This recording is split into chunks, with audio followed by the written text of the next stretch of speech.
What's good, Xenofans? There is still more to talk about Xenoblade 3 now that the official artbook released, because next to the amazing new artworks there were also very interesting new lore drops inside of it. We got some pretty amazing new information about how Aionios, origin, lifespans and the avatars work. And would you look at that, I made a video about it. Definitely not a plug to go and watch and see for yourself. Anyways, I didn't actually cover every new information that came out of the artbook, and I still don't plan to because other Xenotubers are way faster than me. But this is the perfect time to revisit my video idea about 10 unanswered questions from Xenoblade 3. The video was made before the artbook was released in anticipation of said artbook to give us some good answers. So how many questions were actually answered? Surprisingly, the interview answered 6 of the 10 questions I had. We got answers for Shulk, Rex and Riku's lifespans. Malos is now confirmed to be inside Anne's sword, even though Takahashi refused to elaborate further. We understand now what Aionios really is and how Dana Desert and the Mekone sword were restored, and we now have a concrete answer as to what will happen to the city people after the end of the game. So I would say I fared pretty well. But if you believe it or not, thanks to the new information that we got, we now have even more questions than before. Plus there are some questions I forgot to add in the old video. So now that the information around Xenoblade 3 is completely finished and we won't get more answers until Xenoblade 4 releases, it's the perfect time to post my 10 questions that still remain open to this day. I'm obviously still excluding questions about the future of the series as I did in my original video. I already said that he won't answer if Mio and Noah meet in the new world or if that's Cosmos falling towards Earth. It's obviously meant to stay an open question after finishing the game. There's also a section in the interview where Takahashi outright said that he knows many people are seeking answers for stuff like that, but we should wait patiently and future games could give us answers. Okay, enough intro talk. You know the drill. Subscribe, like and comment to help me out with my channel. And let's jump right into the questions. So, for my first question, let's group some of my previous unanswered questions from the last video together. We still don't know how Nia became the Queen of Agnes or the Queen in Gormod in the first place. We still don't know who Mithra's kid is. They probably are saving it for Xenoblade 4, I hope. And we still have no idea who Console A is, or if Zed didn't give A to anybody out of respect for Alpha. But more importantly, we still have no idea what Noah named Lucky 7. And Takahashi was even asked about it directly. Yes, this question actually made it into the interview, but he just deflected the answer altogether. This is a super rough Google translation, but we can interpret it like Noah thought the name was cool when he was young, but later found it embarrassing and just stuck with Lucky 7 because Riku named it like that. Yeah, we knew that. Thanks Takahashi. So this literally means we will never find out what the name was. Because in the new world, Fiora is not the sword anymore, and Noah shouldn't even remember what's happened inside of Aionios. What was the point of this misdirection in the first place? We just will never know. This one is a special case. It was already a question in my original video, yes, but I feel like this was one of the most important questions in Xenoblade 3 that I thought Takahashi would have to answer for sure. But no, we still don't know how Noah and Mio returned after their homecoming. We know for a fact that people who reach homecoming are not meant to return inside of Aionios again. The interview itself touches on the meaning of the golden light modes as well. Golden modes symbolize ascension. They reach a place in origin that makes it impossible for Zed and Mobius to take control over them back, which basically means he can't reuse them as soldiers as well. Only N and M make the exception. Not only did they return after their homecoming, they even reappear in the cycle after their old selves turn into Mobius. While the latter is theoretically answered in game with Mio saying they represent their repentance, which doesn't really explain how it works either, but hey. The real question of how they returned the first time around after homecoming is still completely unexplained. It also took them over 80 years to reappear in the cycle for some reason, because they only appear around the time when Gondor reaches his 80s. I personally have a feeling Takahashi left us a hint in the interview for that though. You have to read between the lines and just go along with it, but it is clearly mentioned that the admins of Origin, which include Nia, Melia, Rex, Shulk and A, can overwrite code inside of Aionios if necessary to extend lifespans or do some other shenanigans. But A makes it clear that that is against the rules because it could cause glitches to occur inside of Origin. Well, they do it anyway. And I can guarantee you that Nia and Melia also overwrote some code, but we will get into that later. These glitches could be the reason why Noah and Mio reincarnated even after Homecoming, and this could also explain how N and M's repentance or whatever also returned inside of the cycle once again. I'm all down for theories like this, but as you can see, this just remains a theory. We do not know if this is true or not. Takahashi had the opportunity to clarify what really happened, but we never got an answer, so it will remain an open question for now or even forever. Malos' return. We finally got confirmation that inside and Sword of the End is indeed Logos' core, or rather, it's Malos himself that transformed into a sword. I said this was one of the questions I had in the last video that got answered. And yes, I'm very happy about it, so that we don't have to treat this like a crackpot theory anymore. Thing is, that was only one part of the overall question. I think the bigger question really is, how in the world did he return in the first place? We saw Malos die at the end of Xenoblade 2. Obviously, as a Xeno theorist myself, I already have a pretty decent theory for this in my Fate of the Aegises video, but nonetheless, it just stays a theory. But now we got the bonus question to boot.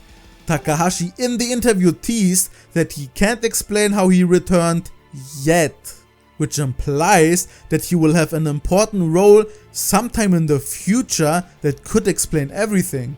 So what could that role be? Will he return in Xenoblade 4, and will we finally get the answer as to how he was able to return? I didn't know where to put this, but I saw a tweet talking about the Trinity processor, obviously mirroring the Holy Trinity from the Bible, where Numa represents the Holy Spirit, Ontos the Father, and that makes Malos/Ontos the Son, or Jesus in that case, which funnily enough teased that he would return after death. The Bible may contain further Xenoblade spoilers, so be careful. Takahashi is just playing 4D chess with us. Let's touch on the city people again, shall we? My favorite topic. We don't have to worry about whether they will be reborn in the new world or not anymore. Takahashi gave us a clear answer. Yes, they will be reborn. Okay. Wait. How exactly? Like, will they be reborn one after another again? Or did Origin just recreate them instantly in the new world? But if it did it only recreate the last city people that were alive? Or did it recreate every single person that was alive during a 1000 year time frame inside of Aionios? Matthew and Niall included? But no, they clearly imply that they will be reborn again. But now that doesn't guarantee that they will end up having the same parents as before, because their circumstances in Aionios made things super different. Think about it. House Rhodes and Ortiz are descendants of Glimmer and Nicole, but these two hung around city people who were descendants of Noah and Mio and were already generations apart. Not to mention that Matthew wandered off the city and had a descendant with some other soldier. Even if Gondor is reborn, she probably wouldn't have Monica as her mother anymore. Can this really be considered a rebirth of a character when they are fundamentally different people? Let's just say everything works out miraculously. So will every new child that will be born in the future just have to have a soul of a lost city member implanted in them by Origin? Does it mean that they are fated to be reborn no matter how hard you try to create a new soul that did not come from Origin? Or are they even implying that they have to be reborn by the same parents again and everyone will end up with the same spouse again? I don't know what it means. That's why this was always one of my biggest questions. People just accepted the fact that they will be reborn in the new world. Cool, now I ask you, how exactly do you imagine it to work out? I honestly don't even think Takahashi thought about this too hard. His answer gives me the vibes that we just have to accept that it will work out somehow. Don't question it. I just need some answers, man. After Takahashi confirmed how lifespans work inside of Aionios, we finally got our answer as to how Riku can still be around. Once again, check my previous video if you care about more details. We also know why Rex and Shulk seemingly aged a bit from the beginning of Future Redeemed to the end. Their lifespans didn't actually stop progressing like we initially thought. They only spawned into Aionios right before Alpha appeared and aged normally over the 15-year truce compact with Zed. So theirs, as well as Linka's and Panacea's lives, progressed normally inside of Aionios, and only Nopon are the exception. Well, that's great and all, but now that we know their lifespans didn't freeze in time, we have to reconsider how Nia and especially Melia survived for this long. Yes, flesh eaters like Nia have a much higher life expectancy than others, but we don't actually know if they really are immortal forever. The longest surviving flesh eater we know of is Jin, and technically Minoth, but he was a failed experiment. And he was only alive for 500 years. In Xenoblade 3, we know of a 1000-year-old flashback when M was around, so that's a huge amount of time that passed between Future Redeemed and the main game alone. Could Nia survive for that long? Maybe, but Melia is a completely different story. High Entia can theoretically live up to 500 years as well, because they age 5 times slower than Homs, but Sorean Antiqua, Melia's father, was already 320 years old when we met him, and he looked like an old man. Either way you slice it, Melia could not survive for that long. So we have to ask the question now, how? And of course, we can theorize. Maybe Zed rewrote the code because he needed Melia. Maybe Nia herself rewrote the code to stay alive because she can. But that's nothing more than speculation now, and we will probably never get an answer for what really was the case. We brushed over an important part in the prior question. Shulk and Rex did not spawn into Aionios when it was created. Seemingly, Nia and Melia did to fight against Zed and free Origin, but why exactly did it take Rex and Shulk over 100 years to come help them inside of Aionios? We have literally no clue. We have no idea if they can even choose when to appear inside of Aionios or if it's some coincidence. The game made it clear that it was pure coincidence that Rex and the rest were not assimilated to Origin when Aionios was created. So even with their admin rights, they don't seem to have full control over Origin's workings. If I would have to make a theory, then maybe Alvis spawning into Aionios as the main processor caused the remaining non-assimilated people to leak into Aionios as well, which includes Rex, Shulk, Panacea and Linka. But yeah, that's literally just something I had to come up with on the spot. No real answer to be found. Let's not forget the Nopon. We have joked about Riku and his common variety Nopon line forever now, but the interview actually confirmed that he is indeed just a common variety Nopon. Yes, because literally every other Nopon inside of Aionios is from the old worlds, an external flow, and basically immortal as well. They all know the truth of the world, and yet not a single one of them acts like that. I can see that some Nopon just don't care, but like Riku and Manana could help us answer a few questions, no? Or you know, don't act like you don't know what kids are at least. Like, what is going on here? Why is every Nopon just acting like they are not allowed to interfere at all? Oh, wait a minute. Maybe they really are not allowed to help for some reason. In Yuni's side quest, X clearly mentions that Nopon are not meant to interfere at all, but that doesn't seem to bother her too much. It's something that she probably heard from Zed. So could there really be repercussions for getting involved? Maybe Z only allows them to be in Aionios if they don't interfere with his plans, or it could even cause glitches inside of Aionios. We don't really know. Heck, we don't even know how they are inside of Aionios in the first place. They are not part of Aionios and exist outside the flow. Aionios is a parallel world similar to a digital world, and yet they are somehow here after the old worlds got annihilated. And how are they even going to return to the new world after we reboot Origin? They are such a big mystery.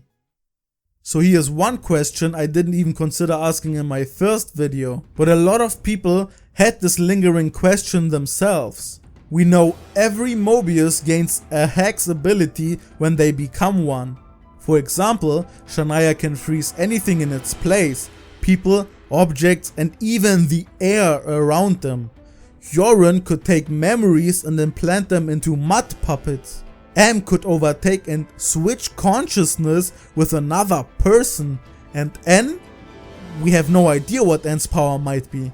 Super strength? Super speed? That can't be it. Yes, he is super strong, but remember that he also literally carries Malos around as his sword of the end, so that easily explains how he can even keep up with Alpha. Also, we never see any actual speed or strength feat that seem out of the ordinary. But who knows, maybe it is something as simple as that, but the game leaves us no real clue as to his true hex ability. We also never got to see them transform into the big Mobius forms. That goes for N and M both. We don't even know if they could do it, and what would they look like if they interlinked again. Sadly, the artbook gave us no concept art or anything around this topic, so we are out of luck. Remember Future Connected? Ah, the good old days where Takahashi teased that this game would hint towards the future of Xenoblade as a whole. Ever since then, the Fog Rifts and the Fog Beasts have been a prevalent topic for discussions and theories. And we were correct, they were important. Takahashi finally took the time to answer this phenomenon once and for all. Yes, the rifts appeared because the two worlds were heading towards each other, and the rifts were a sign of the two worlds slowly overlapping each other. We finally know that the same events also occurred in Xenoblade 2 1 year later, and that the Fog King that Shulk and Melia fought was indeed a Guldo from Alrest. He also deconfirmed the big Guldo being Galea as a side note, by the way. Now tell me, why are there still Fog Beasts inside of Aionios, and why does Alpha seem to control the Fog Rift? Alvis/Ontos had nothing to do with the Fog Rifts appearing. He was turned back into a core crystal and found after Future Connected by Shulk again. Now you could say that Alpha was just using the Fog Rifts to his advantage because they were somehow still happening inside of Aionios, even though that part also doesn't make sense. But that's also not true, because the Fog Rifts and Beasts also disappeared completely from Aionios after Alpha was defeated. So why did Alpha have the ability to make Fog Rifts appear again? The Rifts played such a minimal and unimportant role in Future Redeemed that it makes me question why they even bothered to implement this. There has to be more behind it that we don't know. Funnily enough, I want to end this video with the same question I had in my last video. This time around we have more information about it as well though. My question last time was, will Unia and Lance age drastically different from Noah again in the new world? Yes, inside of Aionios the rules are completely different thanks to Zed abusing Origin and recreating soldiers. So everyone has the same lifespan and growth. But Uni is a high Entia and Lance is Machina. I have already talked about high Entia when talking about Melia, but for short, they age 5 times slower than humans. Melia in the base game was 88 years old, and this little fellow Tilan over here is 43. Machina are on a completely different level altogether. There we see a small kid at the age of 1326. With the oldest Machina alive named Neonic being 9892 years old. I mean, the first question to ask is how old are Uni and Lance when we see them at the beginning of the game before the worlds collide in the first place? A lot of people say them being mixed with Hom's DNA makes them age at the same rate as Hom's now, but you've got to remember that Melia already was 80% Hom's to begin with, and her lifespan is still as long as full-blooded Entia. And Lance is now confirmed to be Machina by Takahashi in the interview. He even states that all Machina look like that beneath the crazy gear we see in Xenoblade 1. These are traditional garbs, and the culture has been understandably lost inside of Aionios. So even if we assume that Uni is even more Homs than Melia, and Lance somehow is also a mix of Homs, the time between Future Connected and the beginning of Aionios could not have been more than 30 years. That's not enough time to change how lifespans work to such a major degree. That also probably means we must have seen Uni and Lance somewhere in Xenoblade 1 as unnamed NPCs before, or they were hiding in some buildings. And it's not just Kavesi people we are talking about here. Senna is presumably a blade, and Taion is a blade eater for sure. Their whole life cycle is another topic altogether. But going back to my original question, do these rules still apply in the new world Origin recreated? Origin's task was to recreate everything as it was before. We see that the world picked up at the same exact spot where it stopped before the collision. The recreation was successful and everything is as it used to be. So does it mean that Uni and Lance are going to outlive Noah and Yoren again? Probably. Is this something we could find out in Xenoblade 4? I would hope so, but we will have to wait and see. And that's basically it. Maybe I've missed a few little things here and there, but most of the big questions like Origin, Malos, the thing falling towards Earth, Cosmos, Mithra's kid, Mio's reunion with Noah will be revealed in the future, hopefully. The Xenoblade IP has never been stronger, and I'm completely on board for whatever Takahashi is cooking for us.